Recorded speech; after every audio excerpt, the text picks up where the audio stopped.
असम के मुख्यमंत्री हिमंत बिस्व शर्मा ने एबीपी न्यूज से एक्सक्लूसिव बातचीत की है और विपक्ष के बयानों और आरोपों की खुलकर उस पर जवाब दिया है। देश में नफरत के माहौल के आरोपों के जवाब में हिमंता ने कहा कि अगर नफरत है तो फिर देश में सबसे ज्यादा विकास कैसे हो रहा है। कांग्रेस ने मुसलमानों को सिर्फ वोट बैंक के तौर पर इस्तेमाल किया। हिमंत का यह भी कहना है कि राम राज्य की जो कल्पना उनकी पार्टी करती आई है, ये उसी का परिणाम है कि सलमान खुर्शीद आज राम का नाम ले रहे हैं। हमारे संवाददाता नीरज पांडे के साथ हिमंत बिस्व शर्मा का ये विस्फोटक और सुपर एक्सक्लूसिव इंटरव्यू देखिए। नमस्कार, मैं हूं नीरज पांडे और एबीपी न्यूज की आज खास पेशकश में हमारे साथ बात करने के लिए हैं असम के मुख्यमंत्री हिमंता बिस्व शर्मा साहब। सर, थैंक यू, आपने बहुत ही व्यस्त शेड्यूल में अपने समय दिया। खड़गे साहब का बयान है कि आपकी पार्टी यानी कि भारतीय जनता पार्टी देश में नफरत फैला रही है, देश को गड्ढे की तरफ ले जा रही है, महंगाई बेरोजगारी चरम पर है। लगता है आपको कि नफरत वाला देश हो गया ये? पता नहीं कैसे नफरत वाला देश बन रहा है। अगर नफरत वाला देश बन ही रहा है तो हमारा देश में इतना तरक्की क्यों हो रहा है? हर प्रदेश में क्यों एम्स आ रहा है?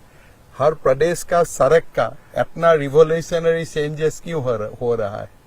तो नफरत का मीनिंग तो मैं नहीं जानता हूँ, खड़गे साहब का मीनिंग क्या है, लेकिन मैं जितना देख रहा हूँ हमारा देश का एकदम अंतिम कोना में तवांग में भी अभी डेवलपमेंट हो रहा है, लद्दाख में भी अभी डेवलपमेंट हो रहा है।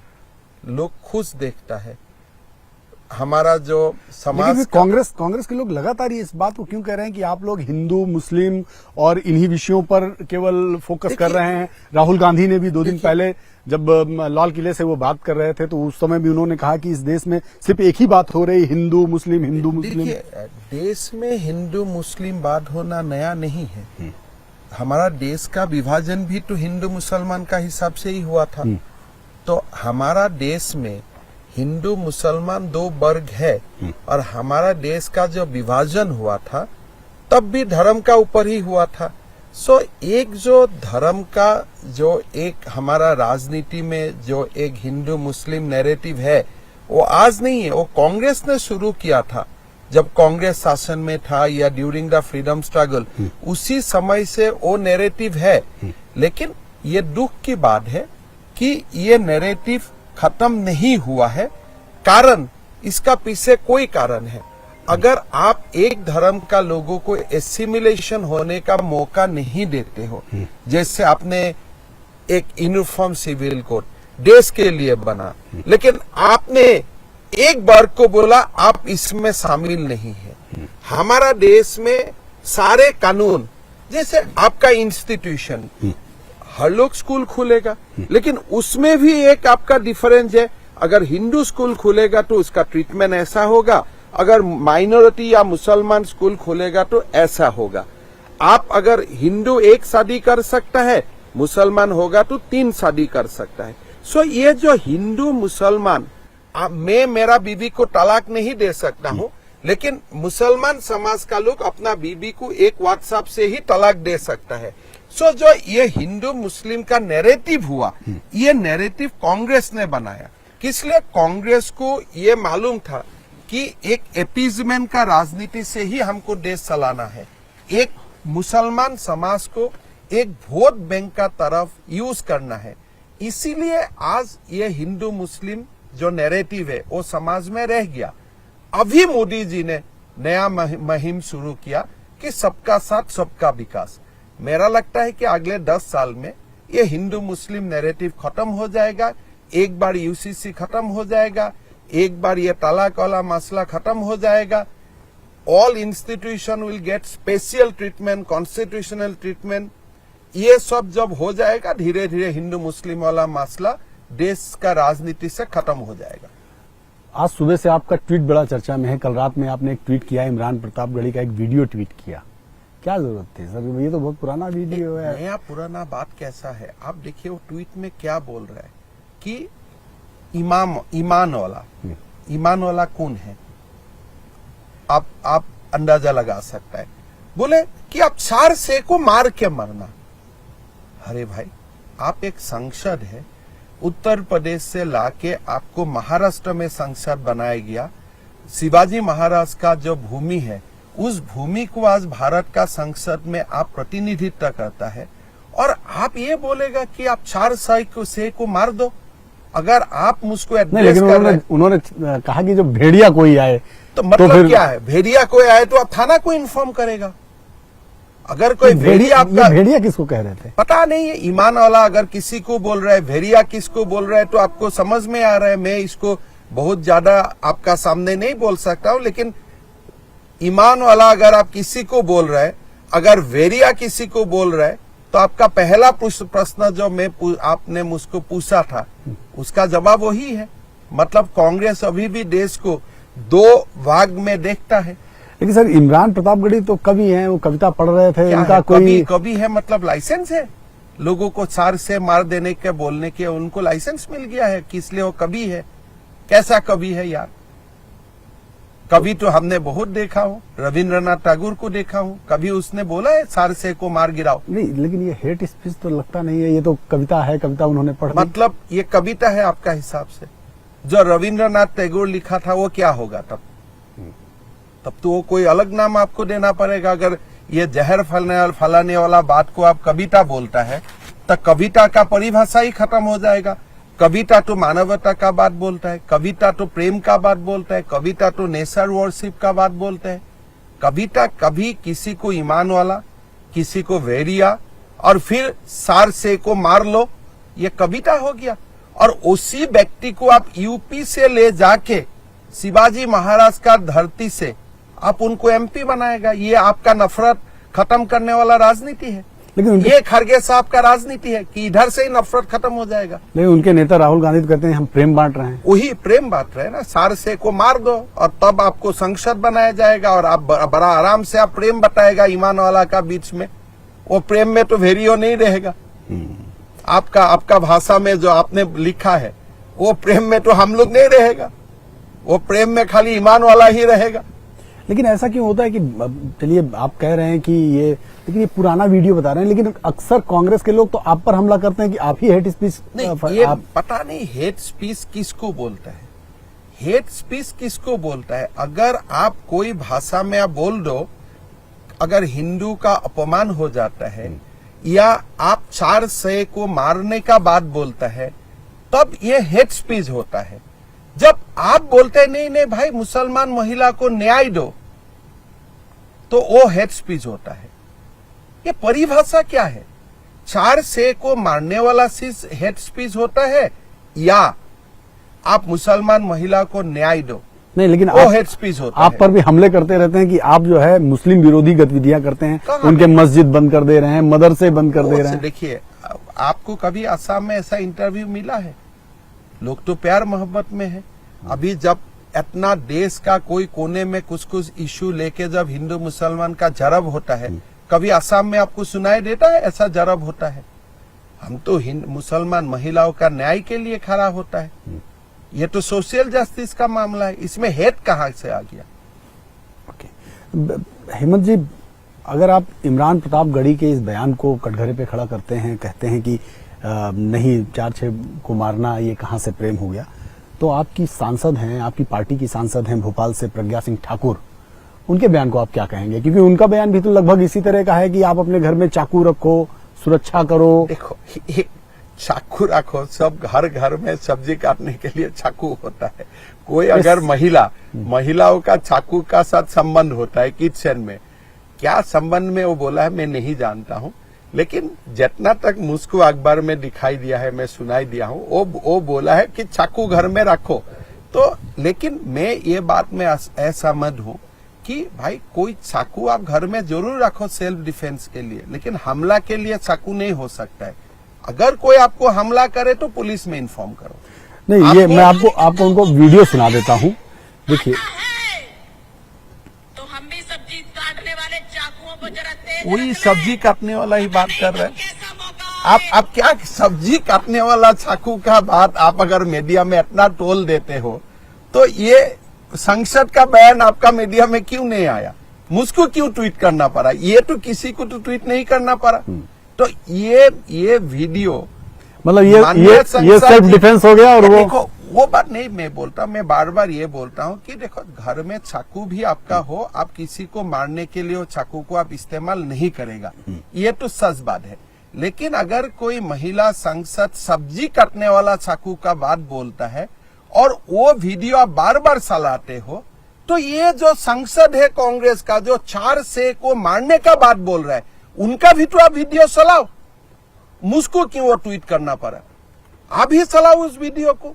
मैं इतना ही बात बोलता हूं। मैं कोई हमारा बीजेपी का सांसद भी बोलेगा कि चाकू से कोई मुसलमान लोगों को या कोई हिंदू लोगों को मारो, ये तो मैं सपोर्ट नहीं करूंगा। लेकिन हेमंत जी, ऐसा क्यों होता है कि आप कहते हैं कि विवादित बयान या हेट स्पीच इनके नेता देते हैं, लेकिन आरोप आप लोगों पे लगता है कि नफरत आप लोग फैला रहे हैं? अगर मैं एक भी विवादित स्पीच दिया हूं तो आप बोलिए ना। मैं अगर बोलता हूं कि मुसलमान महिला को आप तलाक मत दीजिए, वो तो सुप्रीम कोर्ट का भाषा है। अगर मैं बोलता हूं कि लाभ जिहाद नहीं होना चाहिए, वो हाई कोर्ट ने भी ये सबका जिक्र किया है। अगर मैं बोलता हूं एक पुरुष 4 महिलाओं को शादी नहीं करना चाहिए, तो ये कैसा हेट स्पीच हो गया? कांग्रेस के नेता सलमान खुर्शीद वो कहते हैं कि राहुल गांधी में श्री राम की छवि दिखती है और सभी कांग्रेसियों को उन्हें फॉलो करना चाहिए। मैं तो बहुत धन्यवाद देता हूं कि आखिर सलमान खुर्शीद जी ने श्री राम को महात्मा को समझ लिया है। राहुल गांधी श्री राम जी का जैसा देखता है, ये शायद उनको बोलना नहीं चाहिए, लेकिन अयोध्या में जाके राम मंदिर में उसको राम को श्रद्धा देना चाहिए, इतना तो मैं जरूर बोलूंगा। दर्शन करना चाहिए, दर्शन करना चाहिए, राम को पूजा करना चाहिए। जब वो बोल ही लिया कि मर्यादा पुरुषोत्तम श्री राम जी का कैसा एक स्वरूप देश में है, वो भगवान है, तो कम से कम आप उनका नाम मुंह से ले लिया है, तो एक स्टेप ये गुड है, ये एक स्टेप एडवांसमेंट तो आप किया है। अभी आप उसको राहुल गांधी का साथ लिंक मत कीजिए। आपका आत्मा को शांति मिलने के लिए, बहुत दिन आप संसद में नहीं है, शायद मन में दुख है, तो आपका मन को शांति मिलने के लिए आप अयोध्या में जाइए, श्री राम जन्मभूमि में अपना श्रद्धा निवेदन करिए, आपको शांति मिलेगा। लेकिन सर दिक्कत क्या है, आप लोग जब जैसे ही उनका बयान आया आपकी पार्टी के तमाम लोग हमलावर हो गए। क्या अगर कोई आदमी बोलता है कि राहुल गांधी भगवान श्री राम है, तो उसमें हमला नहीं होगा? आप भी क्या बोलते हैं? अगर कोई असम का मान लो मेरा ही कोई अनुगामी है, मुझको बोल देता हिमंत बिश्व शर्मा भगवान श्री राम है, तो मैं उनको 2 थप्पड़ नहीं लगाऊंगा कि क्या बात बोल रहे बेटा, कहाँ राम और कहाँ मैं हूं?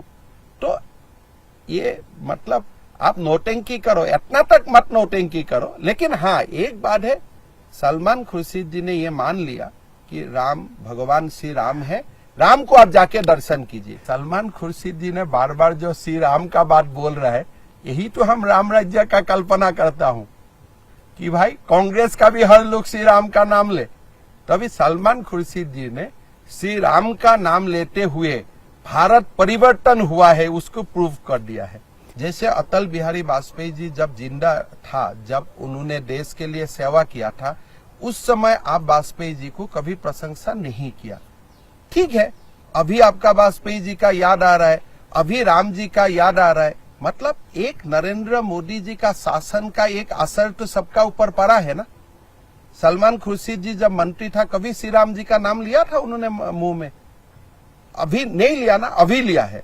मतलब एक मोदी इफेक्ट सबका ऊपर अभी पड़ा है कि सब लोग राम का नाम लो। अशशुद्दीन ओवैसी साहब ने कहा है कि ये वर्शिप एक्ट 1991 के खिलाफ है और उसका सर्वे नहीं किया जा सकता है। आप लोग देश को नफरत की आग में डालना चाहते हैं और विश्व हिंदू परिषद भाजपा दोनों एक साथ मिलकर नफरत की आग फैला रही है। एक बात और मेरा उसके आगे का उन्होंने ये भी कहा कि नरेंद्र मोदी इसको रोक पाने में अक्षम साबित हो रहे हैं। मतलब ओवैसी जी ये बोल रहे हैं कि कोर्ट को जाके मोदी जी रखे। मतलब ओवैसी जी ये बोल रहे हैं कि कोर्ट का ऊपर मोदी जी जाके इंटरफेयर करे। अगर कोर्ट बोल रहे है कि मथुरा मंदिर का सर्वे हो, कृष्ण जन्मभूमि का सर्वे हो, तो मोदी जी जाके मना करना चाहिए। वो तो जिंदगी में नहीं होगा ना। क्यों कौन जाके कोर्ट को मना करेगा? कोर्ट का अगर कोई ऑर्डर है, आपका मन में इसका ऊपर दुख है, तो आप अपील करो। लेकिन आप कैसा बात बोल रहे हैं, जाके प्रधानमंत्री जी को दखल देना चाहिए। वो क्या है भारत का गणतंत्र में, डेमोक्रेसी में लेकिन उनका- ये प्रोविजन है लेकिन क्या? उनका सीधा आरोप है कि आप लोग नफरत की आग में डाल रहे हैं नहीं, देश को। हम कैसे हुआ? जैसे ये- 80 और 90 के दशक में जैसे देश आग में जल रहा था। आप बोलिए 80 और 90 का दशक उनका कहना में- है, बयान है। देखिए 80 और 90 का दशक में देश का इतना एम्स नहीं हुआ था। 80 और 90 का दशक में इतना नेशनल हाईवे नहीं बना था। आज देश तो विकास का उच्चतम स्तर में चला गया। G20 का अध्यक्षता आप 80 और 90 का समय में आपको नहीं मिला था। कांग्रेस के पूर्व अध्यक्ष है राहुल गांधी, खड़गे जी और दूसरे जो नेता हैं आम आदमी पार्टी के लोग, वो बार बार आपको कह रहे हैं कि चाइना और पाकिस्तान दोनों से आप डर गए हैं। चाइना की सेना हमारे देश में घुस आई है, हमारे सैनिकों को पीट पीट कर मार रही है, और आप लोग उनको समझा नहीं पा रहे हैं। आप देखिए यही बात राहुल गांधी नहीं बोल सकता है कि भारत का सेना सेना को पीट पीट मार मार के भगाया। ये राष्ट्र प्रेम और राष्ट्र दो बातें हैं। अगर मुझको आप पूछे, मैं बोलूंगा कि भारत का सेना ने मार मार के चाइना का आर्मी को भगाया, लेकिन को जो राष्ट्रद्रोही है वो बोलेगा कि चाइना का सेना ने भारत का सेना को मार मार करके भगाया। तवांग तो आप भी नहीं गया है, कोई भी नहीं गया है, लेकिन आपका बोलने का भाषा से ये प्रमाण नहीं, होता उनका कहना है दिल कि- में क्या साथ है। उनका कहना है कि काफी मतलब 2000 किलोमीटर तक हम चाइना घुस आया है अंदर, और कैसे? भारत के आप- प्रधानमंत्री झूठ बोल रहे नहीं हैं। नहीं, आप झूठ बोला है तो अब आप जाके वहां भारत जोड़ो यात्रा करो ना, जाके देख के आओ सामने, अब जाके देख के आओ। आज जैसा चाइना का आर्मी का साथ भारतीय सेना आज जैसे लड़ रहा है, कभी ऐसा एग्जाम्पल है? 1962 में सब लोग को दिखाई देता था, तेजपुर तक आ गया था चाइनीज आर्मी। राहुल गांधी जी जो बात बोलते हैं या खड़गे जी जो बात बोलते हैं, उसमें कम से कम नेहरू जी जहां में भी है उनको एक लगेगा कि ये एक्चुअली हमारा समय का बात बोल रहा है, कि ये मेरा समय में देश का अंदर तक चाइना आ गया था। आज डोकलाम में भारत का सेना ने वीरत्व का प्रदर्शन नहीं किया, लद्दाख में बलिदान नहीं दिया, तवांग में बलिदान नहीं दिया, आपको वो सब दिखाई नहीं देता है। हाँ जरूर मतलब राजनीतिक विरोध में ये सारी बातें कर रहे हैं। देखिए राजनीतिक विरोध इतना तक होना चाहिए जहां राजनीति तक सीमित रहे। राजनीति का विरोध सेना तक नहीं पहुंचना चाहिए। सेना का डिमोरलाइजेशन होता है, सेना का दुख होता है। तो राजनीतिक- सेना बराबर टक्कर दे रहा है। तो सर ऐसा कोई आपका पास प्रूफ नहीं है कि भारत का सेना ने समर्पण किया है, भारत का सेना ने आत्मसमर्पण किया है, भारत का सेना ने भारत का 1 इंच भूमि भी चाइना को दिया है। आपका पास कोई प्रूफ नहीं है। बार बार सेना नायक सेना का जनरल लोग टीवी में बोल रहे हैं, ऐसा कुछ नहीं हुआ है, फिर भी आप बार बार बोलते रहते हो। धन्यवाद सर हमसे बात करने के लिए। आपने बहुत ही बिजी शेड्यूल में परिवार के बीच इन्होंने समय दिया। हेमंत बिश्व शर्मा जी थे, असम के मुख्यमंत्री, भारतीय जनता पार्टी के बहुत ही सीनियर लीडर। इनका साफ कहना है कि कांग्रेस के सांसद जो कि शिवाजी महाराज की धरती से सांसद बनकर आए हैं, उनसे ऐसी अपेक्षा नहीं थी। ये देश को बांटने वाली बात है। प्रवीण दीक्षित के साथ Neeraj Pandey, ABP news, Dehradun.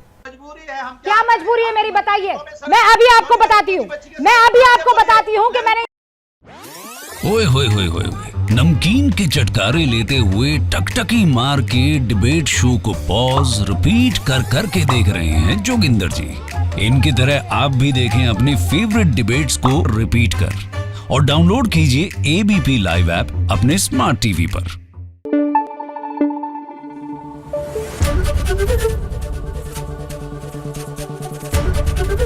ABP news आपको रखे आगे।